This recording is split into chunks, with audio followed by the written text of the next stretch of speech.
છે એમણે કહી દીધું છે કે આ સંધ્યા ચક્રવાક અને ચક્રવાકીની જે અગાઉ ગયેલી સંધ્યા કરતા અલગ છે. અહીંયા કશું નવું થવાનું છે. આ જ કાંત છે. એટલે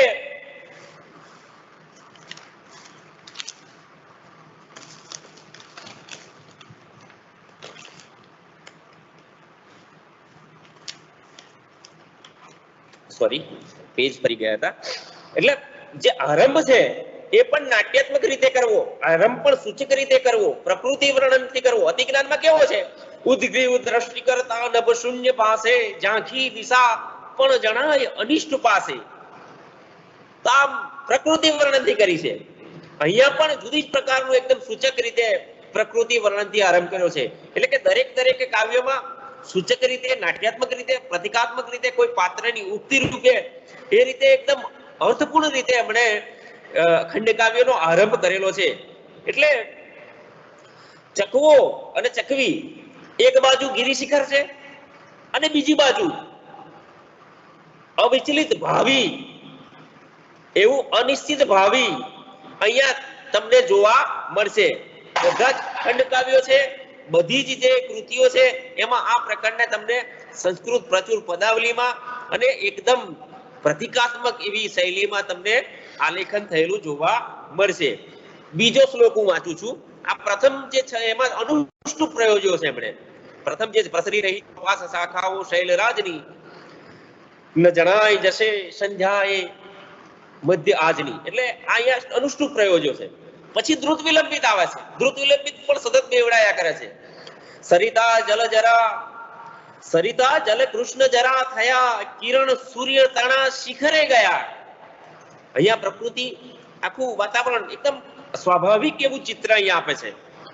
સરિતાના જલ કૃષ્ણ જરા થયા કિરણ સૂર્ય તણા શિખરે ગયા. સૂર્યના જે કિરણો છે એ શિખરે ક્યારે જાય છે? સંધ્યાએ થાય છે. અહીંયા સમય પણ બરાબર છે, સમય પણ બરાબર પકડવા જેવો છે. સરિતાના જલ કૃષ્ણ જરા થયા કિરણ સૂર્ય તણા શિખરે ગયા. સભય નાથ પ્રિયા હૃદય ધરે. કેમ? હવે રાત્રિ પડવાની છે. વિયોગનો જે પેલો અથાર છે એ પેલી ચકવીને થથરાવી મૂકે છે. વિરહ સંભવ આકુલતા કરે, કે વિરહ આવવાનો છે એટલે વ્યાકુળ બની જાય છે. કેમ?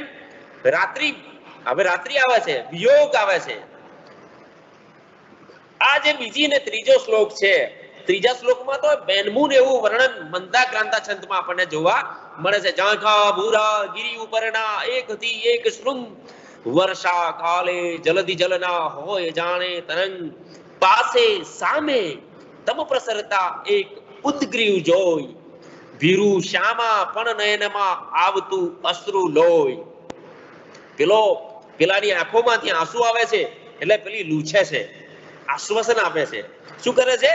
આ બંને શ્લોકમાં પેલો અંધકારનો જે ઓળો છે, આવનારો જે અંધકાર છે ને ઓળો, અને ઉચ્ચે શિખરે પેલા ચડતું સૂર્યનું કિરણ છે, આ બેનું વર્ણન.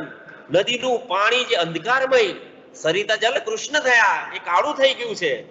કાળા અને ભૂરા સમૂહના તરંગ જેવા જણાતા આ પર્વતના શિખરો છે, એનું વર્ણન જાણે કે આપણને આમ ચલચિત્ર સ્વભાવોક્તિ અલંકાર જેવું લાગે છે આપણને.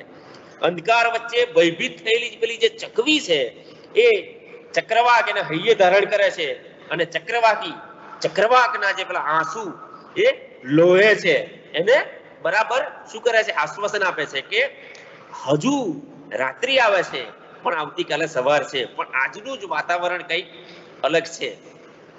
ચોથો શ્લોક જોજો. વીર વિહંગ યુગમાં, જો મેં તમને પહેલા વાત કરી, પણ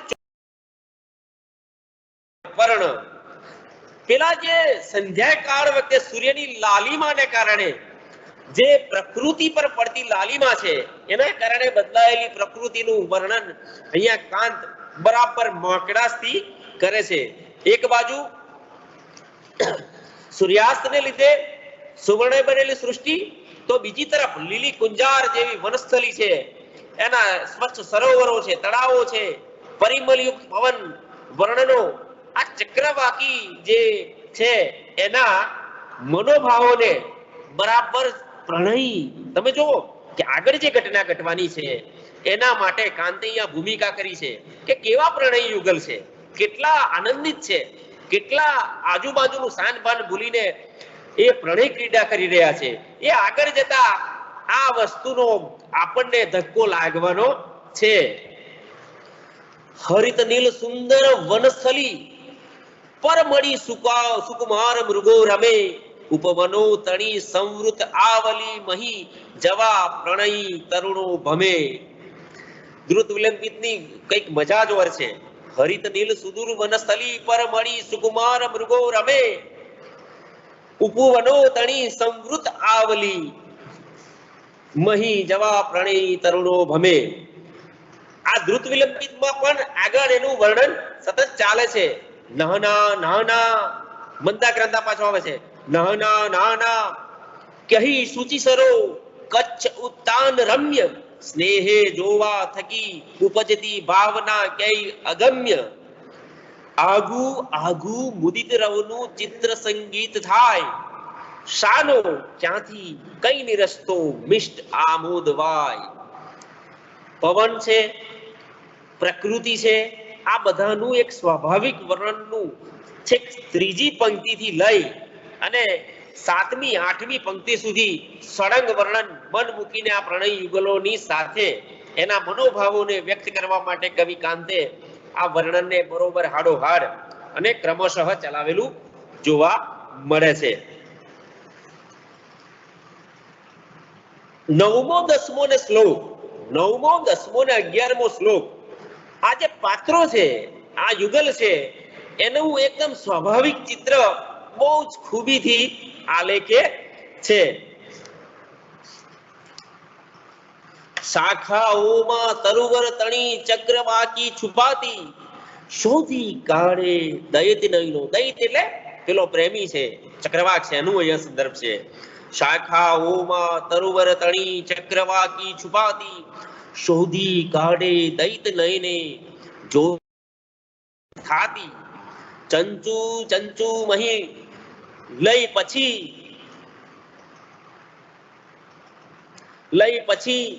પક્ષને પક્ષમાં લે, ક્રીડા એવી કઈ કઈ કરે મૌધમ્યા દંપતી. જો તમે ચાંચમાં ચાંચ, પાંખમાં પાંખ નાખી અને વિહાર કરે છે. આવું જેમ આગળ જતા પેલું આવે છે ને જટાયુમાં જુદા જુદા સંદર્ભ સાથે, ઘોડું છે એ પંખીડું પણ વંતો છે મોટો ઠગ, પણ આપણે વિધિની વક્રતા ખબર નથી, અથવા તો એ જે વાસ્તવિકતા છે, એ નિયતિ છે, જે અફર છે, એને દૂર હડસેલીને આ પ્રણય ક્રીડાઓ કરે છે. ચાંચમાં ચાંચ નાખીને, પાંખમાં પાંખ નાખીને એ ચંચુ ચંચુ કરી અને ક્રીડા કરે છે.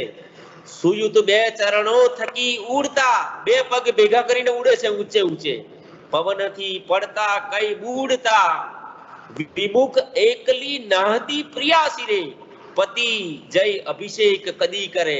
પેલો પાણીમાં નતો હોય ત્યારે એની પર પાંખોથી એ નાખે છે. એકદમ સ્વાભાવિક ચિત્ર અહીંયા કાંતે આલેખ્યું છે. એટલે આ જે વર્ણન છે એ આ જે કાવ્યનો મધ્ય ભાગ છે, એના પછીની જે ઘટનાઓ માટે આપણને સમજવું વધારે સરળ બની રહેશે, તો જ વિરોધ ઉભો થવાનો છે. જેમ પ્રણયની તીવ્રતા વધશે, જેમ પ્રણયનો દાબ વધશે, એમ પેલો જે આવનારું અનિષ્ટ છે એની વચ્ચેનો સંઘર્ષ વધુ ઘેરો બનશે. અને એટલા માટે જ કાંતે બીજા કોઈ કાવ્યોમાં આ પ્રકારે બહુ આમ ખુલીને એમણે વર્ણનો કર્યા છે, પણ આ જ રીતે થોડા જુદી રીતે અહીંયા કાંત કરે છે. કાંઠે બેસી 11મો શ્લોક છે, છેલ્લો પ્રકૃતિ વર્ણનનો છે. પછી જો કાંતની કળા જોજો, એકદમ આખી જે કથા છે, આખું સંવેદન છે, એનું આખું શિફ્ટિંગ થઈ જવાનું છે. કાંઠે બેસી નજર કરતા આત્મ છાયા જણાય, બીજાની ત્યાં પ્રતિકૃતિ ભણી એક દ્રષ્ટિ તણાય. પૂરા અંગો નહીં દિશે પ્રેમ તો તોય વાદે, જોતા જોતા મુખ અવરનું ગઢ આશ્લેષ સાધે.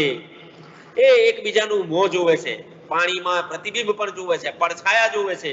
આ આખી ઘટના અહીંયા આલેખાય છે. પણ 12મા શ્લોકથી ચમત્કાર ચાલુ થાય છે. અહીંયા કાંત કાંત સીધી રીતે પ્રવેશે છે. પ્રણયની પણ તૃપ્તિ થતી નથી, પ્રણયની અભિલાષ જતી નથી. પ્રણયની પણ તૃપ્તિ થતી નથી, પ્રણયની અભિલાષ જતી નથી. સમયનું લવભાન રહે નહીં, અવધિ અંકુશ સ્નેહ સહે નહીં. એમણે કહ્યું છે કે પેલું ભૂલી ગયા, ફરી એકવાર જટાયુમ જઈએ. જટાયુમ જઈએ પેલું કહે છે ને કે ફરવું હોય તો ફરો, પણ ભૂલી ના જતા પેલી શરત કે વનના વાસી વનના છેડા દેખના મત. આ સીમોલ્લંઘન છે એને અહીંયા જુદી રીતે આપણે શરૂઆતમાં દેખાય છે કે એમણે સમયનું લવભાન રહે નહીં, અવધિ અંકુશ સ્નેહ સહે નહીં. અવધિ ને અંકુશ, પ્રેમ તો વિસ્તાર છે, પ્રેમ વિકાસ છે, એક વ્યાપક એવો ભાવ છે. અને અવધિ અંકુશ સ્નેહ સહે નહીં. 12મા શ્લોકમાં આ કાંતના જે દર્શન છે એ સીધે સીધું કાવ્યમાં, પણ આપણને આગંતુક લાગતું નથી. કાવ્યમાં ક્યાંય તમને આ પંક્તિઓ અલગ લાગે નહીં, એ પ્રાસંગિક જ છે. એ આની અંદર બરાબર ફિટ થયેલી છે, ક્યાંય તમને પ્રાસંગિક લાગે નહીં. અને આ જ કાંતની ખૂબી છે, દર્શનને વણી લે છે. કવિતા પોતે દર્શન બની જાય છે. એમ કેવું હોય ને તો વ્યક્તિગત હું આ વાત કહું. હવા રક્ત દૂતી ઉડી જતા થાય વૃક્ષો સરોષ, હવા ઠંડી મૃદુ વહનથી સૂચવે છે પ્રદોષ. આકાશે જ્યાં હતી વિચરતી દેવતાઓ ત્યાંથી જાગ્યા પ્રેમી વિરલ સુખની મોહ નિદ્રાથી. મિત્રો જે 13મો શ્લોક છે એમાં આથમતો જે સૂર્ય છે એના ચિત્રથી કાવ્યનું જે મૂળ વસ્તુ છે એ તરફ આપણને ઈશારો કરવાનું ચાલુ કરી દેશે કાંત. સંધ્યાના જે રક્તવર્ણા કિરણો છે અને એ વૃક્ષો પરથી ખસી જાય છે અને આકાશ દેખાય છે. એવું કહેવાય છે કે પેલી આપણે ત્યાં કહેવત છે એનો અહીંયા એક માન્યતા છે, આકાશ દેખાય જ્યાંથી દેવો પસાર થાય છે એવો સંદર્ભ. એટલે મોહ નિદ્રામાંથી જાગીને અને જે પેલી વિરહ સ્મૃતિ છે એનો પડદો અહીંયા જ્વનિકાનું છેદન થઈ જાય છે. જોવો આવશે. વિરહ સંભવને વિશ્રાહતા બની નિરંકુશ, બની નિરંકુશ બેઉ ફર્યા હતા. જ્વનિકા તૂટતા આજે બંધન છે, પેલો પડદો છે એ તૂટી જાય છે. જ્વનિકા તૂટતા સ્મૃતિનાશની, સ્મૃતિનાશ. આજે તમે જુઓ સ્મૃતિ પણ જુદા જુદા સ્વરૂપ આવે. કાંતમાં જુઓ, અરે અતિજ્ઞાનમાં જુઓ તો ત્યાં સ્મૃતિ છે પણ કહી ન શકાય. કરાય નિષ્ફળ શું સર્વ આ થનાર ચીજો નવ થાય અન્યથા, એમ કે છે. છેલ્લે હતાશ થઈ જાય છે કારણ કે બધું જાણે છે પણ કહી શકતો નથી. અહીંયા સ્મૃતિ નાશ થયો છે, ભૂલી ગયેલા. અને પ્રણય ક્રીડામાં મત એવા આ યુગલને જ્વનિકા તૃણતા સ્મૃતિનાશની નિકટ મૂર્તિ ઉભી વિધિપાશની. આ સંધ્યા થઈ ગઈ છે, હવે રાત્રિ પડવાની છે. આ વિધિનો પાશ છે એમની સામે આવીને ઊભો છે. અહીંયાથી કાવ્ય આખું શિફ્ટ થઈ જાય છે, સીધું એની ચરમસીમા તરફ જઈ જાય છે. અનુભવે ન છતાં ક્ષણ એક તે વિવશ મૂઢ નિરાશ જ છેક તે. સહુ જનાર સહુ થનાર ક્રમે નજરે વહ્યું રુદન અંતરમાં ઉજળું રહ્યું. આ 15મો શ્લોક છે એ કાવ્યને જે વસ્તુ છે એને આગળ લઈ જવા તરફ ભાગ ભજવે છે. એટલે કે વિરહ વ્યથા અંધારાના પ્રલય જલની. અહીંયા પણ મંદાક્રાંતા, જો મંદાક્રાંતા દૂધ વિલંબિત, મંદાક્રાંતા દૂધ વિલંબિત, એ રીતે વચ્ચે વચ્ચે આવર્તનો છંદના પણ એ કરે છે. અંધારાના પ્રલય જલથી યામિની પૂર્ણ ઘોર રાત્રિ.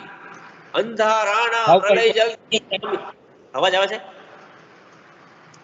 જિગ્નેશભાઈ? અવાજ હેલો, ભાવ પલટો ત્યાં છંદ પલટો. હા હા હા, ભાવ પલટો, ભાવ પલટો, છંદ પલટો થાય. એ કાંતનું આગળ હું વાત કરું છું કે એમાં જેવો ભાવ આવે છે એવો છંદ પ્રયોજે છે. આ જ કાંતની સૌથી મોટી ખૂબી છે. એ પાછળથી ખંડકાવ્યનું લક્ષણ બની જાય છે કે ખંડકાવ્યમાં જેમ ભાવ બદલાય એમ છંદ પલટો કરવો જરૂરી છે. અંધારાના પ્રલય જલથી યામિની પૂર્ણ ઘોર સ્વેચ્છાના વાહ કુટિલ કૃતિના મંદ્ર અવ્યક્ત શોર, ઉડાણોમાં પડી સૂઈ જતો નિષ્ઠુર પ્રાણ કાલ, આભાસોથી થતું યુગલ ઉન્મત એ સ્નેહ બાલ. આ 17, 18 અને 19 આ ત્રણમાં સૂર્ય અસ્ત થવા લાગે છે, તેમ છતાં આ જે પ્રેમી યુગલ છે, આ પક્ષી યુગલ છે, એ ઊંચે ને ઊંચે ઉડી જવાની આખી વાત આવે છે. કારણ કે સૂર્ય નીચે જઈ રહ્યો છે, કિરણો ઉપર જઈ રહ્યા છે, એટલે આખું વિઝ્યુઅલાઇઝ કરે છે. સૂર્ય આથમતો જ હોય છે, કિરણો જેમ ઉપર જાય એમ પર્વત શિખરે ઉન્નત ગતિએ કરે છે. જેમ જેમ સૂર્યના કિરણો છે તેમ તેમ તેમ તેમ એ ઉપર ચડતા જાય છે. ને સૂર્યપ્રકાશમાં રહેવાનો, એમ કહો કે સહવાસમાં રહેવાનો એ મરણીયો પ્રયાસ કરે છે. થઈ તથાપી વિમુક્ત પ્રયાસથી લય વિદાય નદી તટ પાસથી, નદીએથી નીકળી ગયા. મિથુન એ ચડે અવકાશમાં, ઉપર જઈ રહ્યા છે. સ્થિતિ કરે દિન તેજ સકાશમાં, અવર કઈ હવે નથી દેખતા, અવર કઈ હવે નથી લેખતા. ચપલ આખરની ક્ષણ એ છતાં, ઉભય જીવન એક થતા દિશે. એમને ખબર છે કે હમણાં રાત્રિ પડવાની છે, બંનેનો વિયોગ નિશ્ચિત છે, પણ સૂર્યના છેલ્લા કિરણ સુધી આ બે પ્રેમી યુગલ, આ બે પક્ષી યુગલ એ પ્રણયને એક એક ક્ષણ જીવી લેવા માટે તરફડિયા મારે છે. એ છેલ્લી ઘડી સુધી પ્રયાસો કરે છે. ધીમે ધીમે જો કાંતે જેટલા પણ જ્યાં જ્યાં મંદાક્રાંત વાપર્યો છે ત્યાં ધીમે ધીમે, રોમે રોમે, કાંઠે બેસી, આવા પ્રથમ જે બે શબ્દો છે એનું સતત પુનરાવર્તન કરે છે. ધીમે ધીમે ગતિ કરી જતો પશ્ચિમે સૂર્ય જેમ, ઉડી ઉડી બંને ગ્રહણ કરતા ઉન્નત સ્થાન. જેમ સૂર્ય નીચે જાય એક સ્ટેપ, પછી બીજો સ્ટેપ, ત્રીજો સ્ટેપ. દ્રષ્ટિ પ્રેરે વિતત ગહને કાંતિ કઈક ના જણાય, આછી આછી. જો હમણાં શું બે બે શબ્દોનું પુનરાવર્તન થાય છે એટલે ભાવ વધારે ઘૂંટાય છે. આછી આછી રસરહિત ત્યાં વાદળીઓ તણાય, ઉદધીને રવિબિંબ હવે અડે. હવે સૂર્ય છે એ સમુદ્રની સપાટી સુધી પહોંચી ગયો છે. ઉદધીને રવિબિંબ હવે અડે, અતિ સમુચ્છિત તે હવે ચડે. ક્ષણ લગી પરિરંભ કરી રહે, હૃદય કંપિત સાથ ધરી રહે. હૃદય કંપી જાય અને સાથે રહે છે. આ આખા જે મેં શ્લોકો તમને વાંચ્યા, હું શ્લોક આ કાવ્ય કડીઓ કહેવાય, પણ હું શ્લોક એટલા માટે કરું છું કે કાંતે એવા છંદો વાપર્યા છે એટલે શ્લોક વાપર્યા છે. આ આખું જે વર્ણન છે એમાં 15મા શ્લોકથી 14મા શ્લોકના ઉત્તરાર્ધથી કાવ્યમાં સતત સંઘર્ષ વધતો જાય છે. સૂર્યનું પતન અને આ જે ચક્રવાત યુગલ છે એનું ઉન્નત શિખર તરફ જવું એક આખું વિરોધાભાસી ચિત્ર ઊભું આપણી સામે કરી દે છે. રોમે રોમે વિરહ ભયની વેદનાથી બળે છે. રોમે રોમે વિરહ ભયની વેદનાથી બળે છે. છૂટી છૂટી, જો પછી બે શબ્દો પાછા પુનરાવર્તન થાય. છૂટી છૂટી સહન ન થતા મત પાછા મળે છે. વેડા થાતા વિધિ દમનની ગાત્ર ખેંચાય સામા. અહીંયા ખરેખર છે ને, આ મારી જોડે 1980 ની આવૃત્તિ છે, અહીંયા પાઠભેદ છે. અહીંયા ખરેખર ખંચાઈ શબ્દ છે, પાછળથી સુધરેલો છે. વેડા થાતા વિધિ દમનની ગાત્ર ખંચાય સામા, એટલે ભેગા થાય છે, પાછા છૂટા પડે છે. પ્રેમી બંને ધ્રુતિ અતિ છતાં થાય સમૂઢ આમાં. આ કાવ્ય જે છે એમાં બે પક્ષી યુગલ અને સામે પર્વત મોટા ભાગના શ્લોકમાં સામે સામે વિરોધાય છે. એટલે આપણે એક ભાવક તરીકે એને પ્રતીક રીતે જોવો હોય તો એ પહેલી જ પંક્તિથી જે વિધિપાસ છે, જે અફર એવી નિયતિ છે, એ એનું પ્રતીક બની જાય છે. પેલો પથ્થર છે ત્યાં જ અથડાવાનું છે, ત્યાં જ અથડાઈને પેલી ખીણમાં પથ્થરમાં પડીને આમ મરી જવાનું છે. જોકે કાંતે અંત નક્કી નથી કર્યો, કાંતે છેડા ખુલ્લા મૂકી દીધા છે. એમનું શું થાય છે એની બાબતે બહુ ચર્ચા આપણે ત્યાં થયેલી છે. તળ વડે નિરખી રચના વને તરફ વડે સમજી રચનારને. જો કાંતે મેં તમને કહ્યું ને, એમણે ઈશ્વરનો નકાર નથી કર્યો, સ્વીકાર કર્યો છે. અને તેમ છતાં એ નિયતિની સામે સતત પ્રશ્નો કર્યા છે. એમણે એનું સતત વિવેચન કર્યું છે, મનોમંથન કર્યું છે. તળ વડે નિરખી રચના વને તરફ વડે સમજી રચનારને. શ્વસન દુખિત છેવટ સારતી પ્રિયતમા વચ આમ ઉચ્ચારતી. શું વિચારે છે ચક્રવાકી? શું કે છે? પાષાણોમાં નહીં નહીં હવે આપણે નાથ રહેવું. પેલા ચક્રવાકને કહે છે પાષાણોમાં નહીં નહીં હવે નાથ આપણે રહેવું. શાને આવું નહીં નહીં નહીં રે આપણે નાથ રહેવું. ચાલો એવા સ્થળમહી વસે સૂર્ય જયમાં સદેવ. આનાથી કઈ અધિક હૃદય આદ્ર જ્યાં હોય દેવ.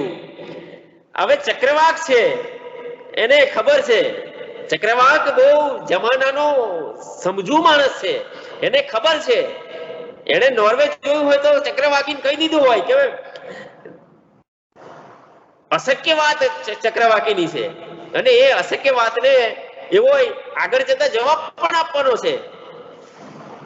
આ આખી ઘટના છે એનો જવાબ એ આપવાનો છે કે લાંબા જે છે, લાંબા છે જ્યાં દિન પ્રિય સખી રાત્રિએ દીર્ઘ તેવી. અને પછી પેલો જે આપણો કહેવાતો નાસ્તિકતાનો ઉદ્ગાર છે એ આવવાનો છે કે હા ઐશ્વર્ય જે પ્રણય સુખ છે એની આશા જ નથી રાખવાની, અને પછી જંપલાવી પડે છે. પણ આ જે પ્રશ્ન છે એની વચ્ચે પણ 3 કડી આવે છે. 23મો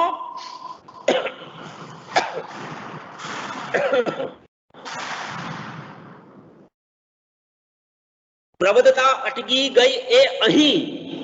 પ્રબધતા અટકી ગઈ એ અહીં અધિક ધીરજ ધારી શકી નહીં.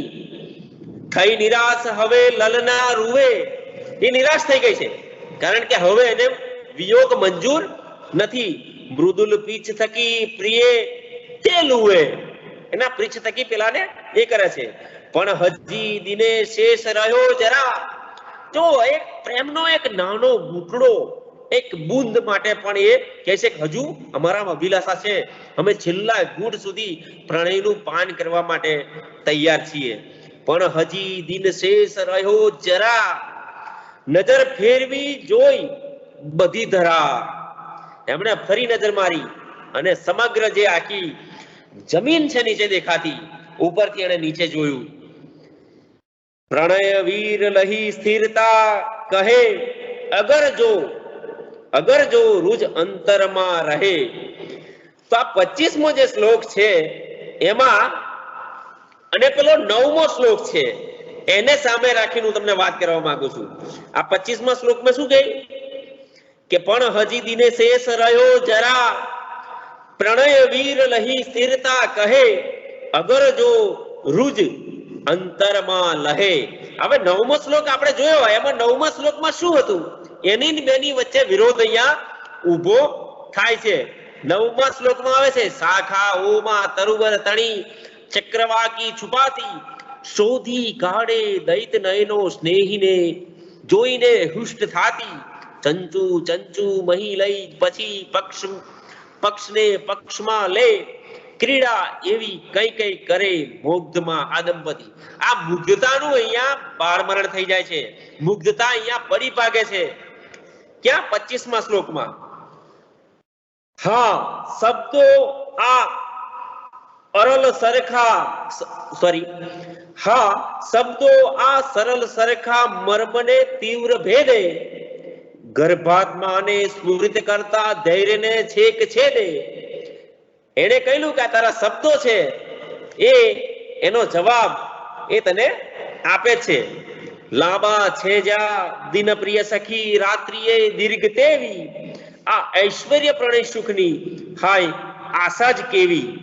અહીંયા ચક્રવાક જે પેલો છે એને વિધિની જે વક્રતા છે એને ચકવીને સંભળાવી દીધી છે. એ નિમિત્તે આપણી માનવ જાતને પણ સંભળાવી દીધી છે કે આ જે વિધિની વક્રતા છે એ ઓફર છે એને આપણે બદલી શકતા નથી. એટલે જે 26મો શ્લોક છે એ ચક્રવાકી દ્વારા જે વ્યક્ત થયેલી ઈચ્છા છે એને હૃદયની ગાડી નાખે પોતાની પ્રિયતમા દ્વારા ચલો એવા સ્થળમહી જ્યાં રાત ન પડતી હોય એનો જવાબ જે તમને કહ્યું એમ 23મા શ્લોકમાં પૂછાયેલો જે પ્રશ્ન છે એનો જવાબ અહીંયા મળે છે. રાત્રિ છે એટલો દિવસ છે, આ એક શાશ્વત અને સનાતન સત્ય છે. એ પેલી પ્રણય વિહવળ બનેલી ચક્રવાકીને ચક્રવાક કહી દે છે. અવર કઈ ઉપાય હવે નથી, અવર કઈ ઉપાય હવે નથી, વિરહ જીવન સહરીએ મથી. હવે જે પેલું વિરહી જીવન છે એને સંહારી દઈએ. ગહનમાં પડીએ દિન દેખતા, નયન મીચી કરી દઈ એકતા. બંને ભેગા મળી અને પડી જઈએ ખીણમાં અને પ્રાણ આપી દઈએ. પાછું જોતા દ્વિજ યુગલને અન્યથા થાય ભાસ. જો અહીંયા કાંતે ક્યાંય એવો સ્પષ્ટ ઉલ્લેખ નથી કર્યો કે આ ચક્રવાત યુગલ છે ખીણમાં પડી જાય છે પછી શું થાય છે એમને, પણ એક કલ્પના કરેલી છે. પાછું જોતા દ્વિજ યુગલને અન્યથા થાય ભાસ, ઊંડું ઊંડું દિનકર સમૂહ કઈક દેખાય હાસ. એ જે ખીણમાં પડ્યા મોતના મુખમાં ગયા અને પછી કોઈ ચેતના દેખાઈ, જે સૂર્ય પ્રકાશ જેવી દેખાય. આહા આહા અવર દુનિયા ધન્ય. એ બોલતામાં નીચે નીચે ઉતરી પડતું વેગથી દંપતી ત્યાં. અધિક એહ પ્રકાશ થતો જતો, જવર જનાર તેણો વધતો જતો હતો. અમિત એ અવકાશ તણય મહી, કહી અચેતન એક દિશે નહીં. આ જે અંત છે ને આખા કાવ્ય કરતા અંતની આજ સુધી બહુ જ ચર્ચા થયેલી છે. આ પ્રણય યુગલ છે એ ખીણમાં પડી ગયું, એમનું શું થયું એની બાબતે કાંતે કશું જ નહીં. એને આપણી સામે પ્રશ્નો મૂકી દીધા છે. આ વિધિની વક્રતા, પ્રેમ, એમણે તો એવું જ કહ્યું કે આ એનો અધિષ્ઠાતા કોઈ છે જ નહીં. આ નિયતિ જે છે એ ઓફર છે. અને આ અંતમાં ઘણા બધા એવું કહ્યું કે આ એકદમ નાસ્તિકતા તરફ જતું રહે છે, આ બંને મરી જાય છે. પણ એમણે અહીંયા એક આશ્વાસન મૂક્યું છે કે આ એમને પ્રકાશ જેવું કશું દેખાયું. આ પ્રેમી યુગલનો વિજય બતાવવાનો એમણે પ્રયત્ન કર્યો છે. આંખ મીચીને આ પડતું યુગલ છે ત્યાં જ એમને જે થતો ભાસ છે એ બીજી દુનિયાનો પણ કદાચ આપણે કલ્પના કરવી હોય તો બીજી દુનિયાના પણ એમને દર્શન, એક સત્યનું, એક ધન્યતાનું દર્શન થયું છે એવું આપણે કલ્પના કરી શકીએ છીએ. ઘણા બધા વિદ્વાનોએ આ કાવ્યના અંત વિશે, એની સંરચના વિશે બહુ જ વિગતે વાત કરેલી છે. અને ખાસ કરીને તો આ કાવ્યના અંતમાં આવતો મેં તમને કહ્યું કે અહીં જ અચેતન દિશે નહીં, એ પેલા ચેતન હતું. એમણે જે પાછળથી મેં તમને ઘટનાઓ બતાવી કે એમણે ખ્રિસ્તી ધર્મ સ્વીકાર્યો અને પાછળથી જે ઘટનાઓ બની, જ્ઞાતિ બહાર મુકાયા, એમના મિત્રોએ એમને શું કહેવાય કે રીતસરના હડસેલી મૂક્યા. બળવંતરાય જેવા એમના નજીકના મિત્ર હતા એમણે પણ એમનો સાથ છોડી દીધો હતો. આ સમયગાળા પછી એમની જે પેલી બદલાયેલી જે શ્રદ્ધા છે એને કારણે કહી જ અચેતન દિશે નહીં એવું કર્યું. એટલે કે પ્રેમ એ જ જીવન છે, પ્રેમ એ આ પૃથ્વી પરનું અમૃત છે એવું એમનો આ જીવન દર્શન હતું, જે આપણને આ આખા કાવ્યમાં જોવા મળે છે. એટલે કાંત છે એના વિશે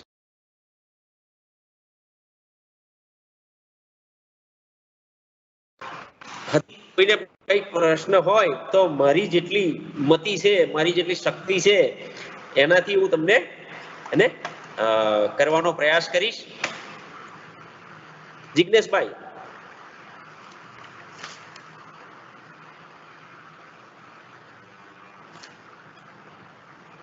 સર તમારું માઇક મ્યુટ છે, માઇક મ્યુટ છે સર. હા, હવે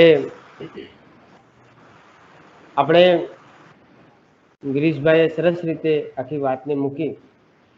કોઈ અભ્યાસીને કે કોઈ વિદ્યાર્થીને આ આખા કાવ્યને જે એમણે એક એક અંતરો લઈ એમણે કહ્યું એમ આમ તો આ પંક્તિ છે, પણ એમણે જે રીતે પ્રયોજ્યા છે એટલે એમણે શ્લોક કહીને આખા કાવ્યને એમણે સમજાવ્યું, આપણી સમક્ષ ખોલી આપ્યું. તો કોઈને પ્રશ્ન હોય કે કોઈને વાતની પૂર્તિ કરવી હોય તો આપણે એ હું કોઈ વિદ્વાન નથી, માત્ર મારો પ્રતિભાવ આ કાવ્ય પ્રત્યેનો હતો. એટલે જો બની શકે તો હું તમને મારો જે કંઈક સ્પષ્ટતા હશે અથવા તો પૂર્તતા હશે તો એ કરી શકો છો. અભિષેકભાઈ?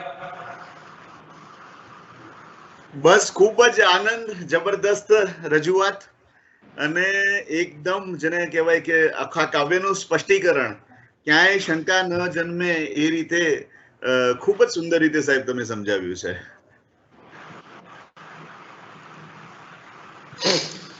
ઓકે, તો અભિષેકભાઈ પછી આભાર વિધિ આપણે. જી, સૌથી પહેલા તો આમંત્રિત વક્તા ગિરીશભાઈ મકવાણા સાહેબ ખૂબ જ સુંદર રીતે, મેં હમણાં જ કહ્યું એ રીતે એમણે બહુ સરળતાથી અને એક એક પંક્તિને લઈ અને એમને આસ્વાદ કરાવ્યો અને વિદ્યાર્થીઓ સુધી એનો મર્મ અને અર્થ પહોંચ્યો. આપનો ગિરીશભાઈ ખૂબ ખૂબ આભાર. આમ તો પરમ મિત્ર છો, વ્યવસ્થાના ભાગરૂપે તમારો આભાર માનું છું, બાકી મિત્રનો આભાર ન હોય. ત્યારબાદ અમારા આચાર્ય શ્રી કે જેઓએ આખી શ્રેણીમાં રસપૂર્વક એમણે પરવાનગી આપી અને પોતે જોડાયા અને ખૂબ જ સુંદર રીતે એને આગળ ધપાવવા માટેના આશીર્વચન પણ આપ્યા, એટલે એમનો પણ ખૂબ ખૂબ આભાર. બીજું કે અમારા ગુજરાતી વિભાગના અધ્યક્ષ અને ટેકનોલોજી અને ગુજરાતી સાહિત્ય જેની અંદર આ બંને બાબતો સુભગ સમન્વય થયો છે એવા જિગ્નેશભાઈ સાહેબ, કે હંમેશા કંઈક નવું કરવા માટે, ઇનોવેશન કરવા માટે તેઓ ટેવાયેલા છે. એવા જિગ્નેશભાઈ સાહેબનો ખૂબ ખૂબ આભાર. તથા અહીંયા અન્ય અધ્યાપકશ્રીઓ, જી, અન્ય અધ્યાપકશ્રીઓ પણ અહીંયા જોડાયેલા છે, વિદ્યાર્થીઓ પણ જોડાયેલા છે. આપ સૌ જે કંઈ નામી અનામી વ્યક્તિઓ અહીંયા જોડાયા એ બદલ આપ સૌનો ખૂબ ખૂબ આભાર. Thank you very much sir. નમસ્તે ગિરીશભાઈ, ખૂબ આનંદ આવ્યો હો ભાઈ. અરે સરસ સરસ સાહેબ, મને મોકો આપ્યો એટલે મારે જિગ્નેશભાઈ, તમે અને અમારા મિત્ર અભિષેકભાઈ બધાનો આ તકે આભાર માનું છું અને બહુ મજા આવી સાહેબ. હું પણ તમારો મિત્ર જ છું. I am also a friend of your. અને મારે હવે આભાર વિધિ પછી જોવાનું ન હોય, પણ કાર્યક્રમ પતે ને આપણે આમ સાથે બધા ભેગા હોઈએ એવા કોઈ કાર્યક્રમમાં તો વાત કરી શકીએ, એટલે આભાર વિધિ પછી કઈ બોલવાનું રહે નહીં. પણ બહુ સરસ તમે વિષયને ન્યાય આપ્યો ભાઈ. હો, આનંદ આવ્યો, બહુ રસપ્રદ, ખૂબ સરસ રીતે વાત. ગિરીશભાઈ ખૂબ ખૂબ સરસ ગિરીશભાઈ. જી જી જી સાહેબ, જી સાહેબ.